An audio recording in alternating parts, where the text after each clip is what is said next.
वसुदेवसुतं देवं कंसचाणूरमर्दनं देवकी परमानन्दं कृष्णं वन्दे जगद्गुरुं मूकं करोति वाचालं पङ्गुं लङ्घयते गिरिं यत्कृपातमहं वन्दे பரமானந்தமாதவம். முன் ஸ்லோகங்களிலே ஆத்மா நித்தியம் என்றும் விகாரமற்றது என்றும் கூறி அதற்காக வருத்தப்பட வேண்டியதில்லை என்றும் வசுதேவன் விளம்பினார். ஆத்மா நித்தியமாகவும் மாறுபாடு அற்றதாக இருந்தாலும் உற்றார் உறவினரோடு ஏற்படும் சேர்க்கை, பிரிவு ஆகியவற்றால் சுகதுக்கம் ஏற்படுமே, எப்படி கவலைப்படாமல் இருக்க முடியும் என்ற கேள்விக்கு 14வது ஸ்லோகத்திலே விமலன் விளக்கம் அருளுகிறார். மாத்ரா ஸ்பர்ஷாஸ்து கௌந்தேய சீதோஷ்ண சுகதுக்கதாஹ ஆகமாபாயினோ நித்யாஹ தாம் ஸ்திதிட்சஸ்வ பாரத.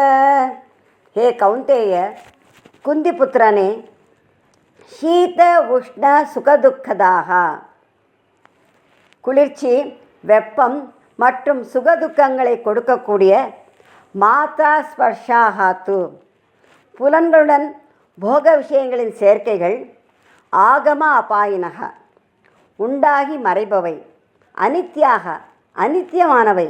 ஆகவே ஹே பரதகுலத் தோன்றலே, தான் திதிட்சஸ்வ அவற்றை நீ பொறுத்துக்கொள் என்கிறார்.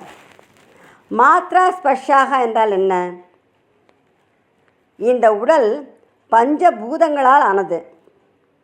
பிருத்திவி, அப்பு, தேயு, வாயு, ஆகாசம், அதாவது நிலம், நீர், நெருப்பு, காற்று, ஆகாசம் என்பன பஞ்சபூதங்களாகும். ஒவ்வொன்றின் இயல்பும் அதன் தன்மாத்திரை என்று சொல்லப்படும். பிருத்திவிக்கு இயல்பு கந்தம், கந்தவதி பிருத்திவி. மனம், மூக்கால் நுகர்வது. ஜலத்திற்கு இயல்பு ரசம், ருச்சி, நாக்கால் சுவைப்பது. நெருப்பிற்கு இயல்பு ரூபம், கண்ணால் பார்ப்பது.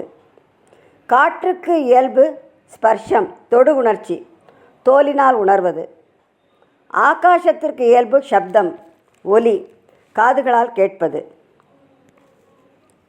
புலன்கள் போக விஷயங்களின் சேர்க்கைகளில், அதாவது சப்த, ஸ்பர்ஷ, ரூப, ரசகந்தம் என்னும் விஷயங்களுடன் சேருவது மாத்ரா ஸ்பர்ஷாக என்று சொல்லப்படுகின்றது. இவ்வாறு பொறிகள் புலன்களுடன் சம்பந்தப்படும் பொழுது உலகத்திலே குளிர்ச்சி, வெப்பம், விருப்பு, வெறுப்பு ஏற்பட்டு இன்ப துன்பம் உண்டாகின்றன. இந்திரியங்களுக்கு விஷயமாகும் பொழுது அவை தோன்றுகின்றன, விஷயமாகாத போதோ மறைகின்றன. அது மட்டுமல்ல, ஒரு வேளையில் இன்பம் தருகிற அதே பொருள் மற்றொரு வேளையில் துன்பம் தருகிறது. வெயில் காலத்தில் குளிர்ச்சியையும் குளிர்காலத்தில் வெப்பத்தையும் விரும்புகிறோம். பிரியமான உணவு என்றாலும் நோய்வாய்ப்பட்டிருக்கும் பொழுது அது விருப்பமற்று போகிறது.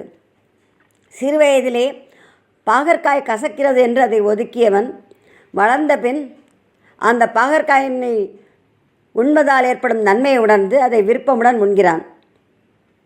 உடலுக்கு ஊறு விளைவிக்கும் ஜங்க் ஃபுட்டை குழந்தைகள் பிரியத்துடன் உண்கிறார்கள். ஆனால் பெரியவர்களோ அவற்றை உண்பதால் ஏற்படும் தீமையை உணர்ந்து அவற்றை உண்பதில்லை. இவ்வாறு உலகில் ஒரே பொருள் ஒருவருக்கு விருப்பத்தையும் மற்றவருக்கு விருப்பமில்லாமையும் இருக்கிறது. உலகில் மாறி மாறி வருகின்ற தட்ப வெப்பம், சுகதுக்கம் அனித்தியமானவை என்பது உணர வேண்டும். அதை உணர்ந்து கொண்டு அவை வந்தாலும் போனாலும் விருப்பு வெறுப்புகளையோ மகிழ்ச்சி துன்பங்களையோ அடையக்கூடாது. உற்றார் உறவினரின் சேர்க்கை கூட இப்படித்தான். மனம் புலன்களுடன் சேர்ந்து மற்ற பொருட்களுடன் கூடி விலகுவது போலத்தான் உறவினருடன் கூடி பிரிவதும். ஆகவே திதிட்சஸ்வ என்கிறார் யதுகுலநந்தன். எல்லா விதமான சேர்க்கையினாலும் பிரிவினாலும் ஏற்படும் சுகதுக்கங்களையும் பொறுத்துக்கொள்வாயாக. பொறுமைதான் நல்வாழ்க்கைக்கு ஓர் இன்றியமையாத சாதனமாகிறது. பொறுமையோடு இருப்பவன் ஞானத்திற்கு தகுதியுடையவன் ஆகிறான்.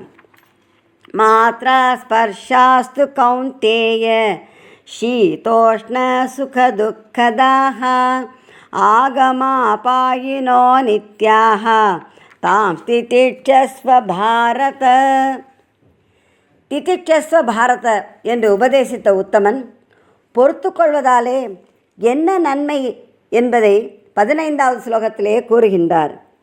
எம் ஹீன வெதயந்தேதே புருஷம் புருஷர்ஷப சமதுக்க சுகம் தீரம் சோம்ருதத்வாய கல்பதே.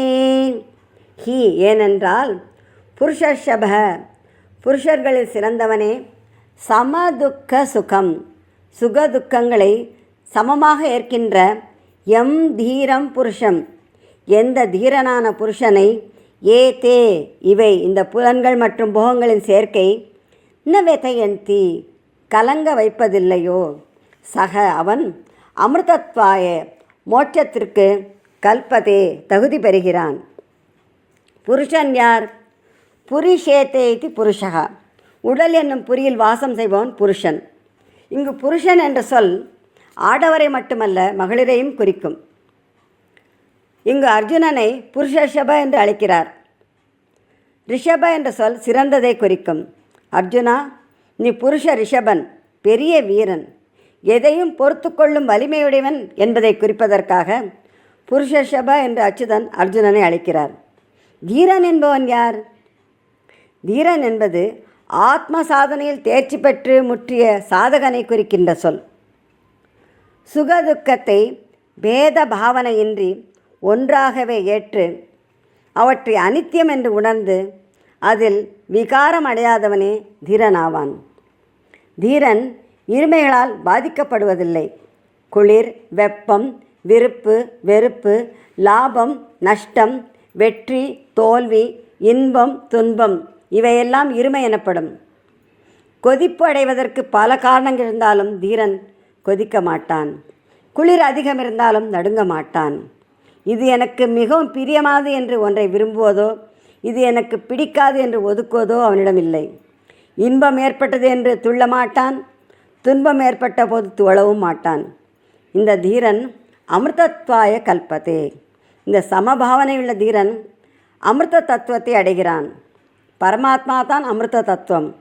தீரன் பரமாத்மாவை அடையத்தக்கவனாகிறான். அவனுக்கு விரைவில் நேரிடையாகவே பகவானுடன் ஒன்றிவிடும் நிலை ஏற்படுகிறது.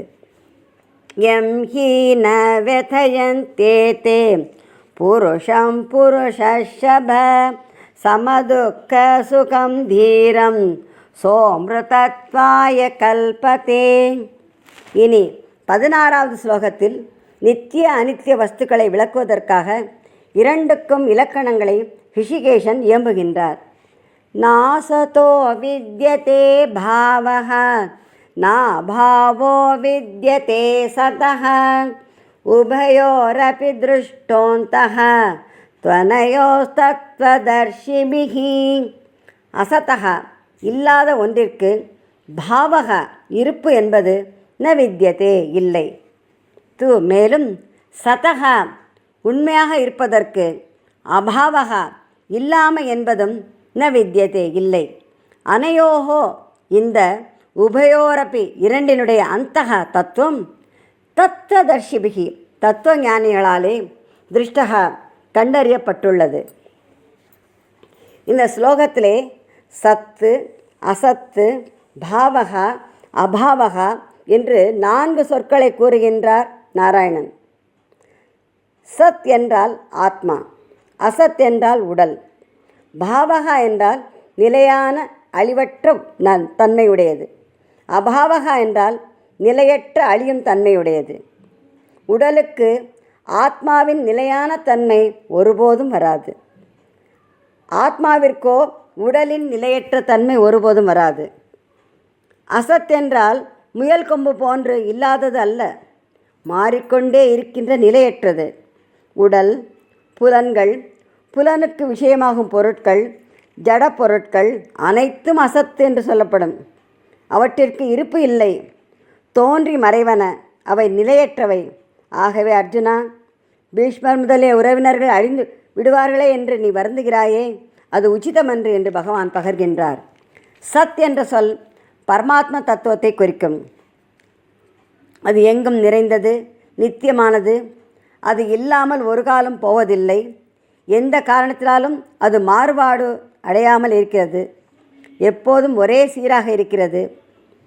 திரிகாலாபாத்தியம் சத்தியம், திரிகால அனுசூதம் சத்தியம் என்று சொல்லப்படுகிறது.